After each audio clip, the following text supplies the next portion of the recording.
Ladies and gentlemen, welcome to Hay Festival Book Club. I'm Alex Preston, and tonight we are going to be speaking to the great Alan Hollinghurst about his latest novel, Our Evenings. A few housekeeping items first. Hay Festival is a charity with year-round activities to connect audiences with artists. Thank you to everyone for their continued support and engagement. Our Evenings by Alan Hollinghurst is the Hay Festival Book Club pick for August. Copies are available for purchase on the Hay Festival website, or you can buy a copy from your local bookseller, and do, because it's fantastic. Hay Festival Book Club is supported by Unwin Charitable Trust, and you can find past events available to rewatch free online now. Alan Hollinghurst, welcome. Thank you very much. Lovely to see you, Alex. Lovely to. Enviably warmer clime than us. Absolutely. I said to you earlier I wouldn't let a mere holiday get in the way of speaking to you. For those who may not know Alan Hollinghurst, he is one of the most brilliant, and this is always a little awkward. I'm saying it in front of Alan and telling you how wonderful you are, but I need to tell everyone else as well. One of the most brilliant and critically acclaimed novelists of his generation, and one of the most distinctive stylists in English prose. He won the Booker Prize for his 2004 novel, The Line of Beauty, and has won many other prizes. The Line of Beauty was a dazzling portrait of love, lust, and ambition in Thatcher's London. Across 7 novels, he has traced with rare delicacy and wit the interplay of art, sexuality, class, and memory. His early books, The Swimming Pool Library and The Falling Star, established him as both a chronicler of gay life and an heir to the tradition of James and Forster. In The Stranger's Child and The Sparsholt Affair, he expanded his canvas, writing panoramic novels that span decades. His latest novel, Our Evenings, spans more than 50 years, but is a more intimate book, a fictional memoir by Dave Wynne, an Anglo-Burmese actor. It's a beautiful, sad, funny novel. Welcome, Alan. Now, to start off with, tell us about Dave Wynne, and why, after these novels that stepped through numerous different voices, offering this panoramic sweep of time, you settled on him as your voice to step across a life that largely mirrors your own in terms of the span. Yes, he sort of crept up on me, and as you say, I've tended to take one main character, sometimes two, if the span is a long one, to sort of go through a long period of English history. I'd written 2 books that were in the first person. My first 2 novels were both in the first person, which I loved writing in the first person. I loved the license of it and the fact that everything was seen through the eyes of a perhaps rather peculiar person, so that the whole book was inflected by their obsessions and preoccupations. And I loved escaping from that too in my third book into the third person and having that little bit of further ironic control and moving around between characters. Um, and I stayed writing in the third person right through up to this book. Um, of course, those first 2 books were written by young men, and the Swimming Pool Library was notionally written by a man in his mid-20s, and The Folding Star by a man in his mid-30s, so they didn't have very long to look back over. But as I've gone on, I've tended to just exploit the fact of getting older myself to look back over longer and longer periods. And I decided a while ago that I wanted to do something which for a while looked rather reckless, which was to try and talk about the period of English history, which I've lived through more or less, through the eyes of someone who, like me, was gay and but had a further undisguisable difference, which was that of his race. And it was a delicate matter of how to do this, and particularly during the the years in which I was planning and writing the book, when questions about cultural appropriation and so forth were quite rightly being politicized and much discussed.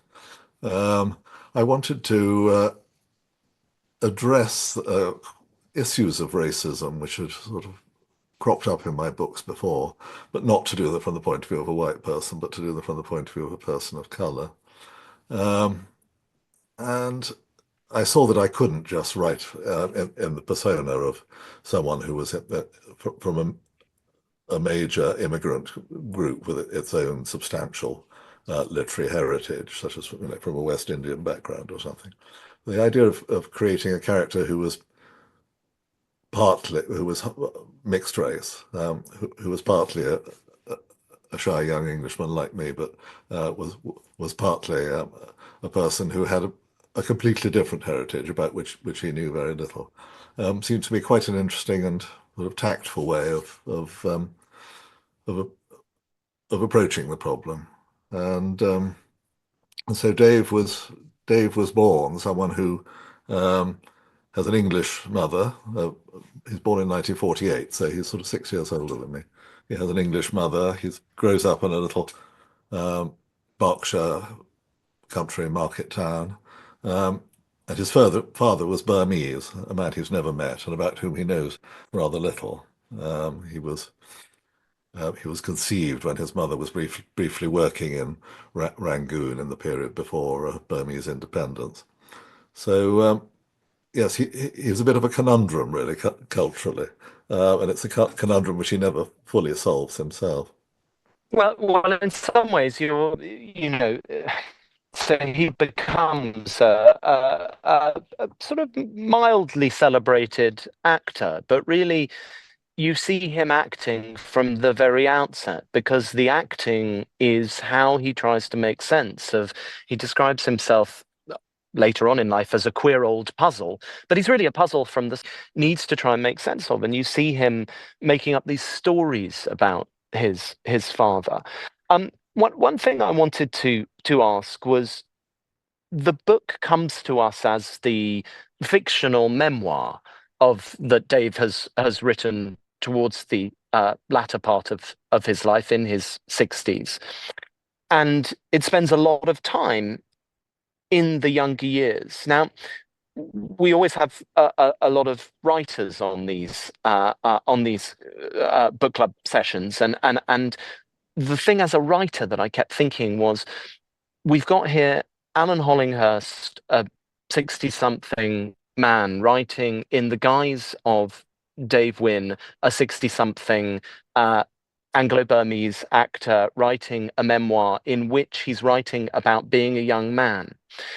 How did you work out how much of the intelligence of the young man to reflect, how much of the intelligence of the older man, how to make it a novel that was believably the memoir of somebody who was not a big literary figure and yet was still readable enough that we would, luxuriate in the sentences the way we do with a Hollinghurst novel? Sorry, that was a very complicated question, but you get what I'm saying. Yes, but he had to be, he had to be clever, and even a third person, the protagonist of a third person novel. I mean, the central consciousness, as Henry James would say, through whom the drama is experienced, really has to be a person of perception because they're going into this fictional world and observing it. Their observations are the ones that are going to be relayed to the reader, so they have to have sensitive antennae and.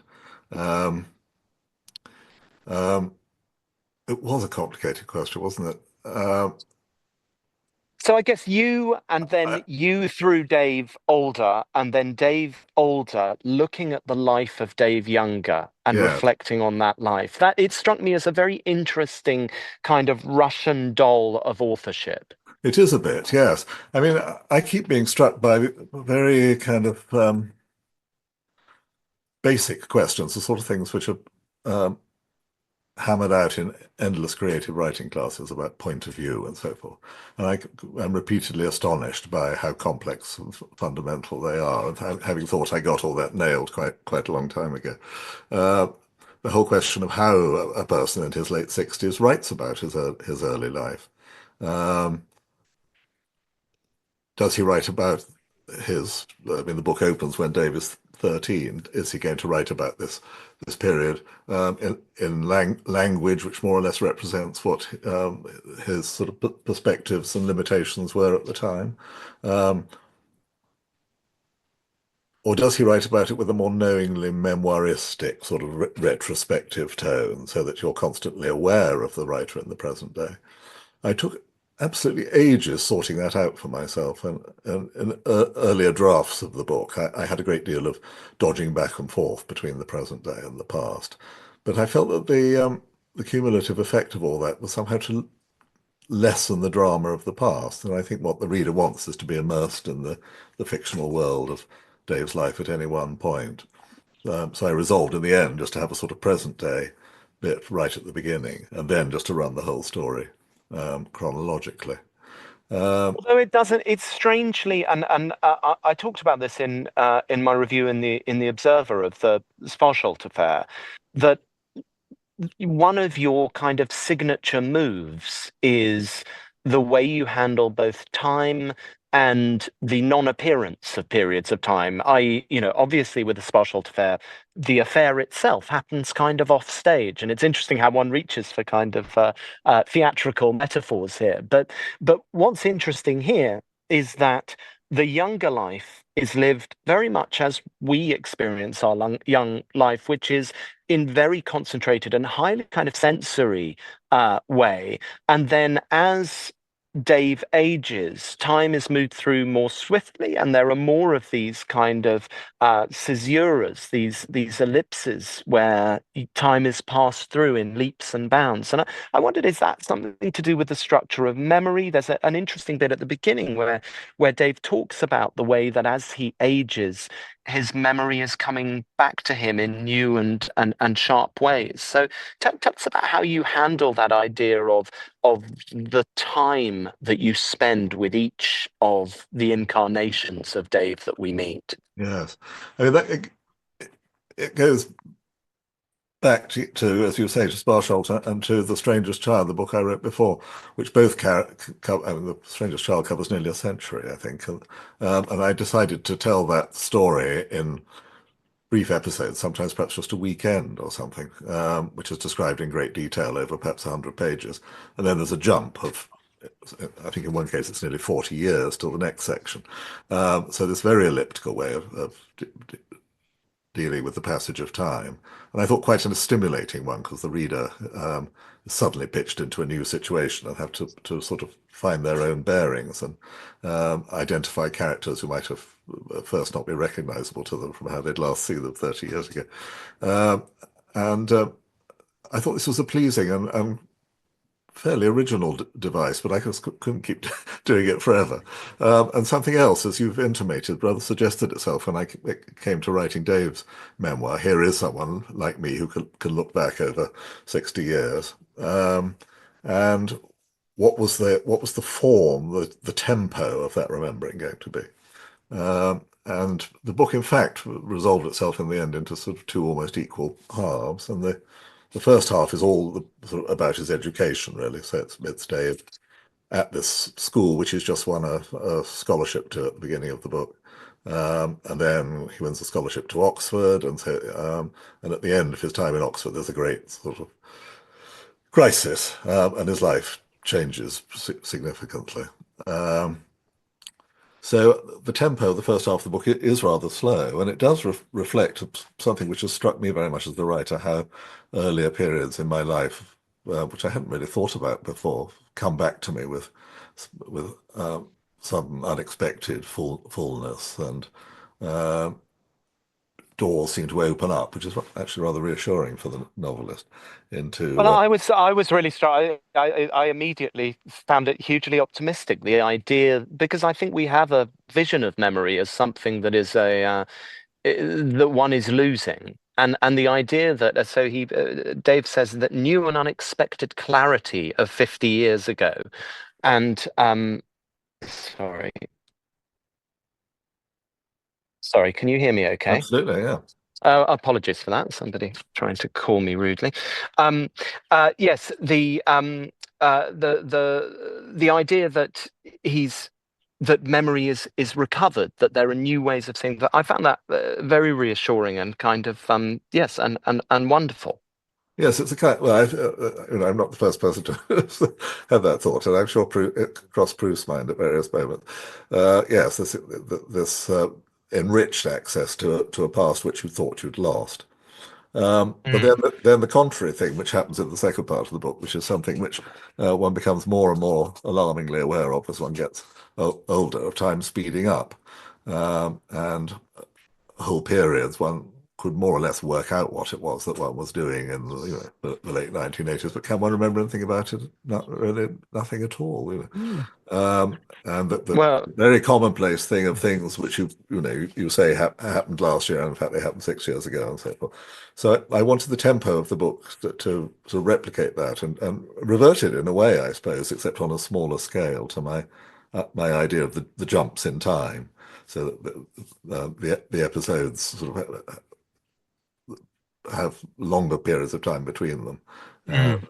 and we sort of skip in a rather hair-raising way towards the present day. But yes, it is that the authorial or the readerly sleuth work that is needed to kind of piece together what has happened in those interstices is a very kind of pleasurable moment. And of course, yeah, in Stranger's Child, it's one of the kind of animating energies of that book. So the novel opens, as you say, with this period in more or less Dave's present day, which is the middle of Brexit, when we learn of the death of Mark, who has been Dave's great benefactor and a kind of well a decent plutocrat, which is not something one comes across a great deal in literature these days. Um, so Giles, who is Dave's sort of on-off nemesis from school and Mark's son, has become a Tory politician and a Brexiteer, and we're right in the heart of Brexit. And I sat down and first time I read the novel and thought, oh, Alan's written a Brexit novel. Here's a state of the nation where it's going to be all about our relation with Europe, and it's going to be, because of course in the Folding Star, set in, I don't think you ever name it as Bruges, do you? But it's set in Yeah, an unnamed Belgian city that I think was probably Bruges or Ghent or a mixture of the two.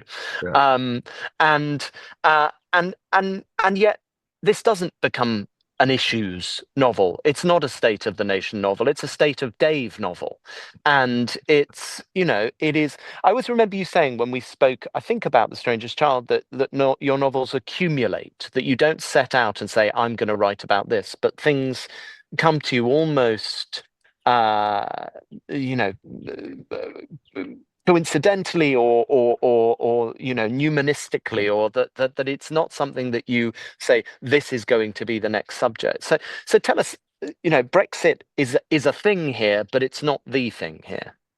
Yes, I think there is something kind of intuitive in the way that I put books together, which makes it hard for me often to describe it on an occasion like this. I dread writing, indeed wouldn't have the ability to write a State of the Nation novel, which fronted up to various sort of major crises and issues of the time. That's never been my way, I think, and I've always liked approaching these issues obliquely and through the experience of particular people. And I think of my books as being quite sort of intimate and domestic in scale, even if there are these big things raging around outside. Um, yes, Brexit, of course, was raging around outside when I was sort of starting to think about the book. So I knew that I wanted to address it in some way. I wanted it to be there, and the book really opens in that period in the early 60s when the UK was trying to join Europe, and it ends just after the ruinous decision to leave it. So that's the sort of framing temporal context for the book. But as you rightly said, it's really not a Brexit novel, and a Brexit novel will have to be doing all sorts of other things. I mean, it is partly about the effect of Brexit on the performing arts, which is perhaps not its most important impact, but a very serious one even so. Yes, and one that is and will continue to be felt. That there were linkages that have been broken. So I don't think, I think it is important. Moving on to sort of Dave's path through life. So as you say, we spend this really quite intense time with him at Bampton School, where he is this outsider. Then at Oxford, then there is this crisis, and he decides he wants to become an actor, and he moves into theatre. And running alongside that particular arc is another arc, which is one of the relationships in his life. And he obviously didn't have a father, and he has these very important relationships, some of which are sexual relationships and some of which aren't, but all of them feel like they help him to solve that puzzle. That he, whether it is Nick, who he falls in love with at Oxford, or Mr. Hudson, who's a tutor who takes a sort of avuncular interest, but it seems an entirely pure avuncular interest in him. And then his relationships with Chris, with Winston, who's a black actor, and there you really do get this gradation. It's like that Wole Soyinka poem where they're talking about. He says it's somebody trying to get a night at a B&B, and they're asking the exact color of the character's skin. And this is Winston is there so that, if you like, the microaggressions that Dave suffers with his mixed race background become magnified and obvious as macroaggressions suffered by Winston in this Yeah. period when race. Hector, yeah. Oh, Hector! I'm so sorry, Yeah, yeah. Hector. Yeah, Hector, who does have these really terrible sort of, it is shown that the extent to which Britain has really only very recently escaped both an extraordinary racism and a great deal of prejudice against gays.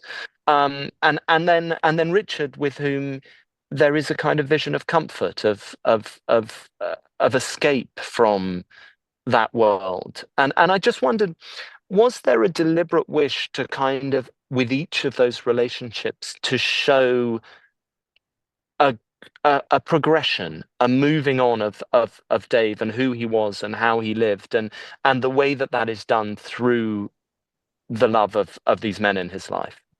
Yes, I think there was, but broadly speaking, yes. I mean, at Oxford, he falls in love for the first time with someone who's incredibly nice, but unfortunately straight. So he has the heartbreak of just some instantaneous sort of thing happens between them. And this is the the first other man that he lives with, and with whom he has this extremely intense and thrilling sexual life. But obviously feels it's not sort of fulfilling in other ways. And he moves on from him to Hector, who's a considerably more sort of complex and demanding person. And as you say, I wanted to, without being too schematic about it, just to sort of examine gradations of racism, and the degree to which mixed race Southeast Asian Dave is more acceptable in many social contexts than an African person. So yes, there's a new sort of ethical complexity, I think, comes into his life through the relationship with Hector. Yes, and then Richard is someone that he meets when he's 60, and it's a completely different sort of. I mean, I think we get the idea that it's a very happy sexual relationship, but it's a much more sort of companionate relationship as well. Well, because nobody could keep up what he was keeping up with Hector, throughout there. I mean, you'd be both exhausted and, you know, um, but the other really important character for him, the really important figure in his life, is his mother, who is a brilliantly drawn character. You feel her and women like her, and she's magnificent and bold and brave, and also something which is both peculiar and somehow accepted in the little Berkshire town, that she's a lesbian. And or she enters into a lesbian relationship. Yes. She's with Edith, and I just wondered, clearly you were very close to your mother. Your mother died as you were writing the A novel, bit before, yes, whilst I was a finishing little the bit. previous one, yeah. Yeah, and strong older female characters are there throughout your work, but this one feels particularly fully formed and memorable. Well, I'm happy to hear you say that. Yes, I wanted to sort of pay a tribute to, well, I suppose a tribute to my mother, to whom the book is dedicated, but not to write about her, but to write about a woman Mm. of more or less her generation. Um, People who'd been through the war, who'd had some dislocating, freeing experience because of the war. I mean, my mother was in the army. It was took her out of the domestic world of being uh, the youngest child of a Wiltshire, a widowed Wiltshire farmer, and yes, people who have that sort of resourcefulness and resolve of women of that generation. Um, I should, hasten to say that my mother never did enter into a long lesbian relationship with a well-off divorcee, um, but and I don't think she'd have wanted to. But yes, I thought that would be. I suppose part of the thing about these women and about the whole social world of that Dave grows up in is it's one in which all sorts of important things are never said. Um, so the mother says very little about the father. Indeed, she herself probably knows rather little about the father. And it's a subject which is really repressed in the home, despite Dave's sort of teenage curiosity about it. Um, he doesn't say anything to her about his own sexuality which is when it's becoming very obvious to him in his teens and early 20s. Um, she, whilst he's away at school and leaving her alone in the evenings they previously shared, is that she's obviously when he comes home in the holidays, sort of entering into a rather more significant relationship with this other woman who doesn't. He's too young really to understand what's going on there himself, and of course nothing is really said explicitly about that until the two women move in together.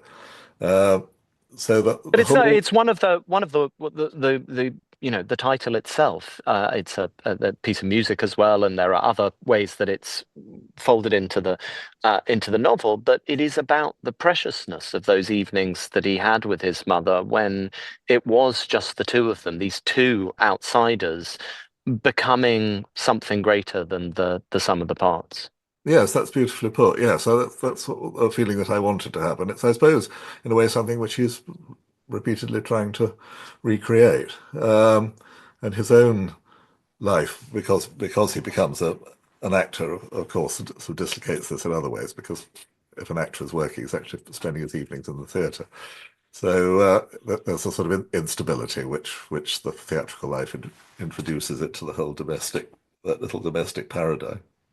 Yeah, and which brings us nicely on to the theatrical stuff, and it is just so lovely and jolly and as you say, sort of chaotic. The terror troupe that he joins, but it's also politically energizing for him. It feels like it's interesting that if you think about sort of poetry in The Stranger's Child and art in The Sparsholt Affair, and here you have theatre, and firstly you clearly have a lot of fun immersing yourself in that world. And I know you translated. So the first play we hear about is Bajazet by Racine, isn't it? And Yeah. you yourself have translated that. But it is more that you clearly love the theatre, and that love of the theatre comes through for you. And I just wondered, were you an actor? Did you act yourself? I can sort of imagine you as a younger man, as a Hamlet. Is this Very reaching into flattering your of me own to say so. No, past? no, I haven't acted since a cameo appearance at the age of 6. No, I was always far too shy to act. I longed to act. I acted in dreams, but I never managed to do it in my waking life, I'm afraid. But yes, I've always been very magnetized by it. And I think that yes, that twist in the middle of the story is that I suppose Dave discovers himself as an actor at school, and as you were saying, it's part of the whole complicated act he mounts of both consciously and unconsciously of fitting in. Then at Oxford, he has a tremendous triumph as an actor in playing Mosca the servant in Ben Jonson's Volpone, and should have a wonderful theatrical career ahead of him. But because of his appearance, this is denied him, and all he manages to get at first are insulting little racially stereotyped cameo roles in soaps and things. Was there a temptation to give him greater success than you allow him, I didn't or want was him it to be, the no, point? I didn't want him to have a great success. And I think rather like Johnny the painter in Sparsholt, or indeed Cecil the poet in The Stranger's Child, they're all kind of rather minor figures in their world. And it's quite difficult if you decide to create a major figure who's going to have left their stamp on the history of the art form that you're dealing with. It's easier to smuggle in a minor figure. Yes, I, But I was I was just interviewing Ian McEwan about his latest novel, and yeah, which is about a great lost poem. But I did ask him, were you tempted to try and write a few lines of it? And that, you immediately tie yourself up in knots if you're presupposing that this is a masterpiece, and then you're having to write it yourself. I know, I read it myself. I was absolutely tantalized about that Wonderful. Yeah, last yeah, yeah. poem. Yeah. Would you read to us a little bit from maybe one of the theatrical passages? Because as I say, they are so joyful and they really come alive. So Well, I I'd love to will. hear one. So I suppose just before I do, yes, it's the insider outsider thing, isn't it? Dave's education has sort of tried to turn him into an insider. And at the end of his period of education, he finds himself once again an outsider. And if he can't thrive in the mainstream theatre, he has to take up with this sort of alternative traveling radical theatre group with no money, who roam around the country, putting on rather confrontational versions of the classics. Um, so this is yes, our first glimpse of the Dave's touring life, 1972 or so. He's just met Chris, and they've had their first sort of exciting nights together. When I got to the theatre in Ipswich, there was a letter at the stage door for me in writing I didn't know, but which then had the lovely and almost alarming interest of being Chris's. Pale mauve flame of the envelope opened in the near darkness backstage, and two folded pages with the ghost of the Rothmans he'd smoked as he wrote them. Round-handed, blue biro, fast and efficient, and also childlike, pressed hard into the paper. I'd never had a love letter before. I went into the gents to read it properly, glowing at its rudeness and its confidence, his allusions to what we had done and were going to do. By the next day, I knew it as well as my own part. I could hear him clearly, sensed his live presence in the stale cigarette smoke. But the words he chose and the way he formed his letters made me see him in a new light. In Ipswich we did R and J, fairly settled in by now, and boosted by a further good review in the New Statesman. There was also an annoyingly positive notice in the Telegraph, which Esme had clipped out and sent to me. Ray reduced this to the one word, startling, for the poster. Like many resolute outsiders, he had a tortured idea of success. Praise in The Guardian for a terror production was welcome, and in the Workers' Weekly valuable and true. But almost identical phrases in the Times or Telegraph showed he'd failed in his mission to outrage. His greatest dread was of acceptance by the mainstream. Eunuchry, he called it. The grant he received from the Arts Council was an insult he could neither mention nor forget. I loved arriving in a new town and seeing the posters up. There was the glamour of appearing for a few nights only, and the much sharper sense than in London of being judged against last week's visitors and the other ones who came back every year and were so popular. In London we merged with the life of the surrounding streets, but on tour we stepped off the train as a troupe, a multicoloured rabble of men and women with a cheerful and possibly threatening appearance. We straggled along with our bags to whatever cheap boarding house had been found for us. Sometimes when we got to the theatre, the van was already there, and quite often it wasn't there yet. On such occasions, Ray installed himself in the pub, Ray is the director, or if it was the afternoon, in a cafe and made himself available for interview by the local press. When the van rolled up with Betsy at the wheel, there was all the rush and excitement of the get-in, and the pressing, inescapable sense for the whole team of time moving rapidly on. I liked the different moods of the places we played in, and in larger towns the sense I had even while acting of the pride that the regulars took in having a theatre and going to it. The stage lighting gave glimpses of all these shadowy spaces, warehouses, drill halls, now and then the gilt mouldings and two boxes of a proper old playhouse, or the concrete and blue plush of a brand new building. The Arts in Ipswich was more like a chapel or church hall, narrow gallery all round, and a stage at knee level of the front row of the stalls. The first night we pretty well filled it, almost 300 people, though it thinned out a certain amount at the interval. Johnny got our landlady there to take our photo outside her establishment. There we are, a team, an amazingly motley 15. Ken Mallow in the middle, Capulet, and about to tackle Lear, instinctive actor, Ray said, does amazing things, but has no idea why. Our senior member, but too grouchy and scowling to be a father figure to the rest of us. Pale little Wendy, skinny Jack Marks, big dark Derek Dos Passos, with Olu Sampson from Lagos beside him, burly, blonde Gary Molesey next to Betsy, the Jamaican stage manager, in her desert boots and dungarees. Johnny, whose father was an immigrant from Goa, stands next to brilliant red-haired Ruth, whose Bristol accent Ray treasured and mocked undecidedly. And then there's me, Dave Wynne, looking very happy, and also, as often in photographs, residually anxious, in a way I think the others never noticed. Oh, it's so lovely and so funny. And it is a comic novel in the same way that The Line of Beauty is a comic novel, in as much as I think Forster said that comedy is the essential mode of the novel. And we forget, I think, when we talk about books and we talk about great novels and important novels, that they are often very, very funny novels as well. Yes. Now, I'm glad you say that, and Um, I think of myself as writing in a kind of tradition of social comedy. Yeah. yeah, yeah, absolutely. Um, Sex here is another thing that happens in the margins and in a kind of elliptical way. Your early books positively dripped with sex. That's one Um, way of putting it. Yeah.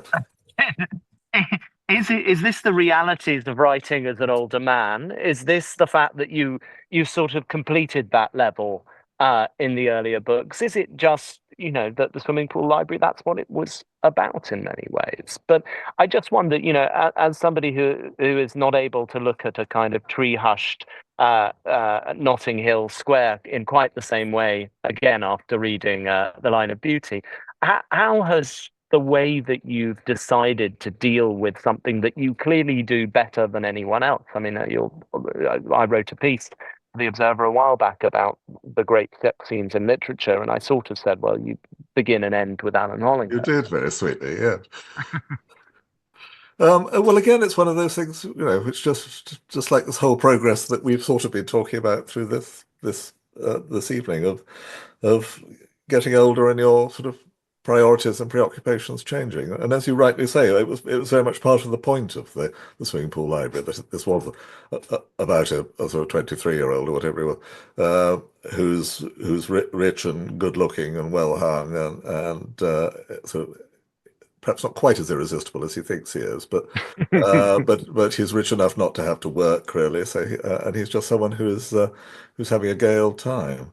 And I wanted to bring into the kind of literary fiction the whole sort of element of gay sex, which hadn't really appeared there before, and to mix it in with all the book's other preoccupations. So there was, I suppose, there was something slightly confrontational about it. Um, Mm, mm. and In and a way, there maybe isn't writing about it now. I think that's absolutely right. The Mm. world that book was written in and appeared in is sort of immensely different from the one that this book has been written in and appeared in. Huge social changes of a kind one could never have anticipated have happened. Um, and but also just at some more rightly level, one doesn't want to repeat oneself. Uh, Mm. and I think I've just got more interested probably in something which is actually more conventional of kind of intimating the sexual and creating a sexual mood or atmosphere, but without having to describe everything in great detail.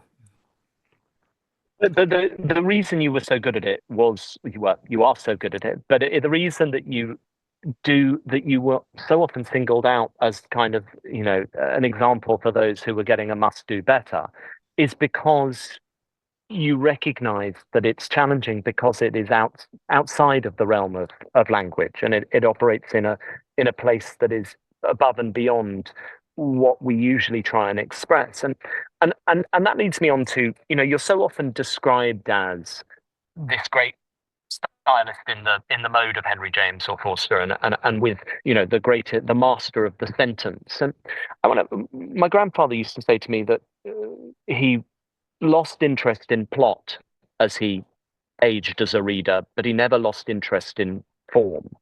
And I wonder if that's the same for you as a writer, if the shape of the sentence and the rhythm of the paragraph are something that still, it feels to me you are such a sort of craftsperson when it comes to that. You are really, uh, you're almost doing something physical with language in shaping the sentence and the paragraph. Um, is that something that is still just an obsession for you? Is it something that comes natural, that is now just a natural part of your craft? Again, we've got lots of writers on today, and it's that terrible question: how do you do that magical thing you do? But I wonder if you could just talk about the process of shaping those extraordinary sentences. It is difficult. I mean, I feel I've never been terribly interested in plot, really, but I'm very interested in kind of situations and perhaps this sort of time hopping sort of structural device I developed was a way of sort of avoiding conventional ideas about plot, and I sort of phrased it to myself as writing, constructing novels which were more like life and less like novels, as it were. They weren't going to obey conventional notions of plotting. Um, I think it's terribly hard for a writer to talk about their own style, and often its qualities and habits and so on are much more apparent to a reader or a critic than they are to the writer themselves. I can't really say what I do or how I do it. I mean, it's lovely of you to say what you do about it. I mean, I suppose I have some notion of the kind of music or rhythm which I'm working towards, and I know when a sentence or a paragraph hasn't attained it, and I work on it till it does. Um, I mean, hearing the rhythms in it, I don't actually read things out loud, but I think I'm a slow reader generally, so I think I'm always savoring where it's possible to do so the kind of the sonic qualities of rhythmic qualities of language. And I notice quite keenly and disappointedly when writers don't have any sense of that. Yes, that's interesting. You know what you hate. That's important. It's not that I One hate one. it. No, I know, Yeah. I know. One final question from me, and then we've got some Hay Festival Book Club audience questions to ask you. I thought about trying to phrase The Stranger's Child and The Spa Shelter Fair and Our Evenings as a kind of trilogy, and I wondered if you and at the moment I did it, I recognized that there are all sorts of things that kind of resist such a designation. But I wondered if you'd thought about the three of the books together. And I find myself increasingly, when I think about Our Evenings, I'm comparing it to those other two, and that they're not the most recent books of yours that I've read. So there is a kind of correspondence between them. And I wonder if that's something that you recognize. It wasn't a conscious thing, though. Again, I can see with the long time spans and so forth, they have similarities, and they, as we were saying before, they look at the world through the eyes of different kinds of artists. Um, a, a poet and painter and or more the biographer than the poet himself, actually, in The Stranger's Ship, Mm. and the actor. I think they have their individual kind of atmospheres, and um, I suppose if I thought about it more objectively, yes, I could see that there are certain sort of preoccupations running through them to do with memory and love and creativity and so forth. But I'm speaking in rather large, waffly terms. I think all I should say is that I didn't conceive them as a trilogy, and if they seem Mm. retrospectively to have fallen into that shape, then that's rather pleasing. Well, yeah, they're I think probably too long to be put in a single volume. So your publisher won't do that to you. Um, okay, so I've got a question from Daniel, which is, what has been the most surprising response to the book that you've had so far? Oh goodness.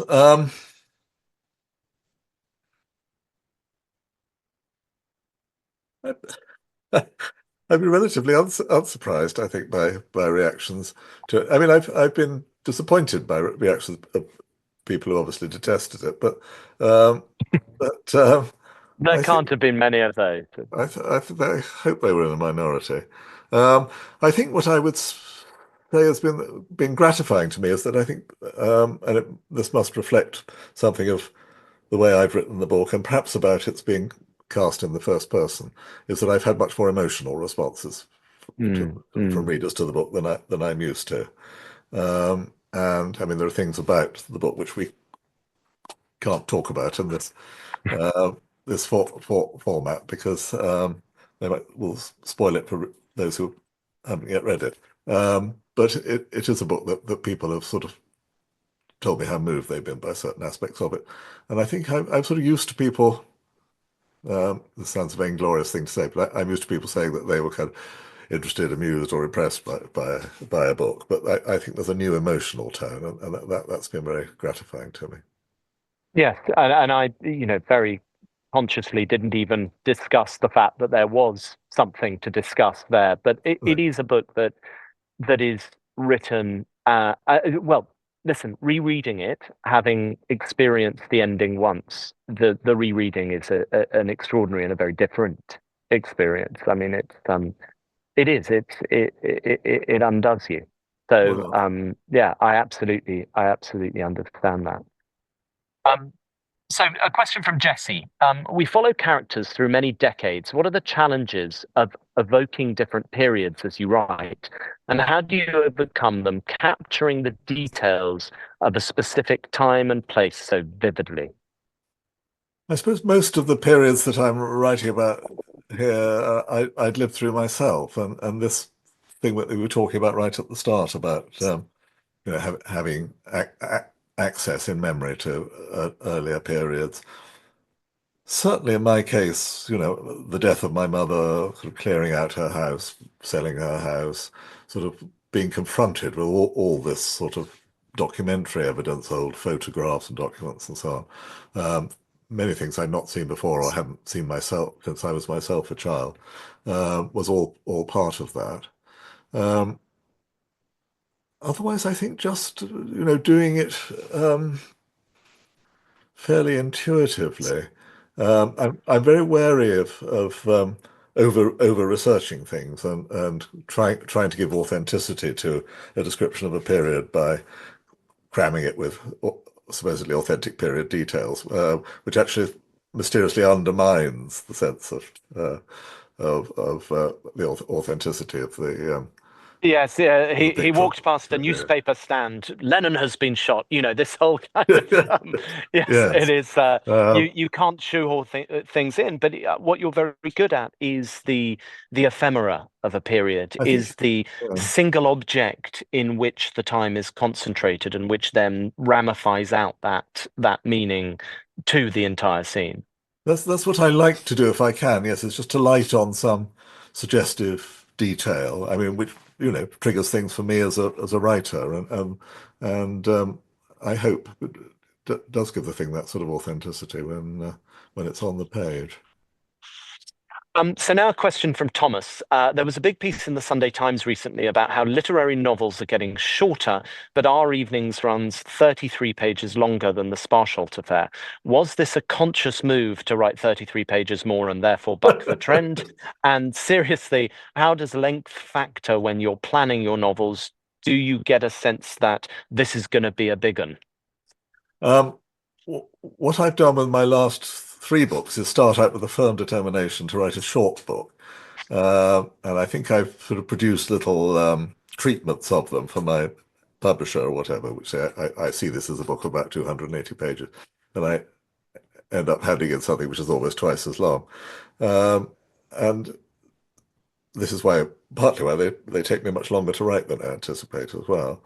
I long to write something which is really sort of constant, not novella length, but sort of Penelope Fitzgerald length. Oh, Fitzgerald, Uh, yeah. I mean, uh, or F. Scott. I think those kind yes, of, 190 pages is. yes. I mean, I That's dream of that sort of thing. that's my Yeah. dream. But I think I've had to just recognise that I don't have a short novel in me. And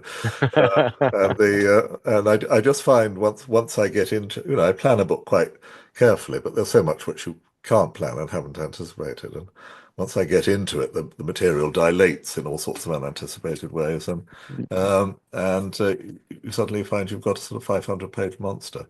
So it's not a deliberate policy. I'm not trying to outdo myself in writing something even longer. And at the moment, I'm just having hazy ideas about a new book, which I see as being about sort of 280 pages. Oh, well, I'm looking forward to your short novel. Um, so from Izzy, she says, I know we shouldn't judge books by them, but I love your covers. How much input do you have in their design? And I agree. I think they're stunning. The covers, they manage to capture and evoke without dictating, which is so important for a novel. Well, you know how difficult this is. Yes, I do take a great interest in them, and I think all of them I've sort of had a hand in. And it's a sort of to and fro with the publisher's art department and so forth. Um, it's very difficult to get something which can stand as a sort of emblem of the book without Mm. seeming to, in some sort of flat way, to illustrate the book. And especially if you've got a book which covers, a long period and all sorts of different things happen in different times and places, it's impossible to get an image which will sum up the whole narrative, but something which can evoke an atmosphere of the book and something which, perhaps like the title itself, has an element of mystery to it, so that it's really only when you've read the book that the resonances of the title make sense. But I'm very pleased. I absolutely love the cover of this book, which was Yeah, it's uh, magical. Yeah, really. it's a young Korean uh, photographer who we discovered on Instagram, and normally normally Brilliant. normally takes pictures of beautiful young Korean girls, but just had a sequence of these incredibly atmospheric photographs of a young man in a hotel room, and I just thought that was it. Yeah, you just know. You're very good on Instagram. I had yes, you've really engaged with the world of social media in a way that I haven't yet managed to. But Well, you're good on Instagram too. I mean, I haven't posted anything for about 9 months, uh, yes, I enjoy it. yes, exactly. Well, it's there is a sort of artistic sub community there that is quite nice to be part of. It's Exactly. a few final questions from the audience. So Jacqueline says, what's the translation process like for you when your novels are exported overseas?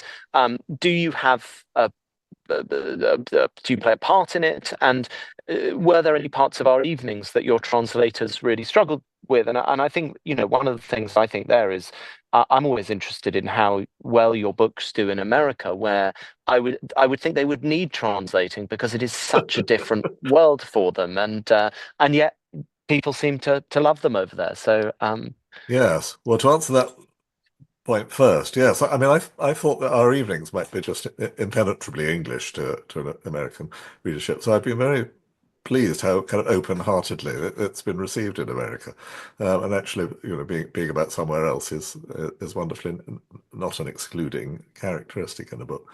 Um, I am interested in the translation. I mean, the only other language that I can really read with proper fluency and competence is French. So I've always interested myself in the French translations a lot, and um, I always read the translations in proof and make quite a lot of comments and suggestions and corrections and so forth. Um, in other languages, I like to I encourage the translators to get in touch with me about anything they can't understand or find difficult, and that's I find that very reassuring. When a book's translated into a language I don't know at all, or if it's translated into Chinese and it's not only in a different language but in a completely different writing system, you know, who knows what's become of my English similes and so forth. It's just an imponderable thing to me, and in a way rather relaxing that you could just never know what your book is like in a Chinese translation. I always get endless questions from Chinese translators, and I'm always, yeah, reassured by the number of questions because it Yes. shows that somebody's really thinking about these things. It's Yes, you're right. It's slightly unnerving when a translator asks you nothing at all. Yeah. yes, exactly, exactly. Alice asks, after reading this novel, what should be next on our reading list? And I'm presuming she means of your novels, because that's how I'm going to interpret it. Yes. Well, that's a difficult one for me to answer, isn't it? Um, perhaps just what I don't know if perhaps she hasn't read any before. Perhaps just work backwards. I think might be. Yeah, I would think that would. I think that's a very sensible way of doing it. Or start from the beginning and work forwards, and Oh, then yeah. and then you mid. I think that I reread the Swimming Pool Library year before last, and it was and that is a short novel. I raced through it. Uh, Sortish. Yeah. So yeah, there we go. I think everyone should read the Swimming Pool Library, and actually, I think read the what I have named the trilogy as yes. well. Okay. That I think that's a lovely. I think The Stranger's Child is absolutely extraordinary, and just is one of those books that I think will grow with time. I think it's such a wonderful, wonderful novel. Well, I'm glad you do. One, It's sort of my personal favorite, I think, too. So, oh, good. I'm glad to hear it because it was it was something that I sat with a long time and have read. It's not a short book, and I've read it three times, and wow. and it's no, it's an extraordinary novel. So final question from our writerly bookish group at the A Festival Book Club. Uh, Can you please give us your top writing? Oh, can you each please give us your top writing tips? So that's a question for me too. Well, I'm going to answer my one because you've just basically said it, which is that I always read everything aloud. And I think that it's as close to having your own editor as you possibly can, as in you force the words out into the world, you hear their rhythm, you get a sense of of what is working and what isn't when you hear it on the ear, and I actually record myself reading the work and then listen back to myself. But listen, Alan, they really want to hear from you. So top writing tips from Alan Hollinghurst. Well, I feel increasingly wary of giving tips as I get older because it seems to me writing fiction is just so extraordinarily personal and individual, and what is might be sort of a helpful tip for one person might be kind of ruinous for the other one. So I don't. I mean, I do always bang on about the importance of the plan, and knowing where you're going, not in every detail, unless perhaps you're writing some very complicated kind of police procedural or something where we really have to work everything out in advance. Um, but to me, yes, the concrete thing of feeling that I'm working within a structure and that I'm not just sort of wandering into the wilderness, waiting to see what happens, is pretty fundamental. And for that plan to be sufficiently loose and elastic in certain points that it gives you scope to discover all sorts of other things as you're going along. I mean, some people thrive on constant criticism and feedback, and others don't. I'm very much in that second category, and I never show a word to anybody until I've got a whole book finished, and I No, rather absolutely. I don't know do how the anyone same. does. No. Yeah, But yeah, some people like to constantly kind of workshop things. yeah. So to me, and perhaps this is why I find it difficult to give tips. For me, the whole writing process is a very sort of private, even secret one. You know, it's just something that I'm Mm. doing and not talking about at all whilst it's going on for 5 years or whatever it is, which must be very trying for my patient friends. Um, and then after that, of course, I welcome editing and sort of, intelligent feedback. Indeed, I think it's absolutely essential. Lovely. Night has fallen here in the Mediterranean. Looks like it's falling there in Uh, London. Alan, a huge pleasure to speak to you. Thank you so much for this. Hey Festival Book Club will be back next month. Do sign up for the festival's newsletter to be the first to hear. Thank you so much for joining us and look forward to speaking to you again. Thank you so much. Thank you very much, Alex.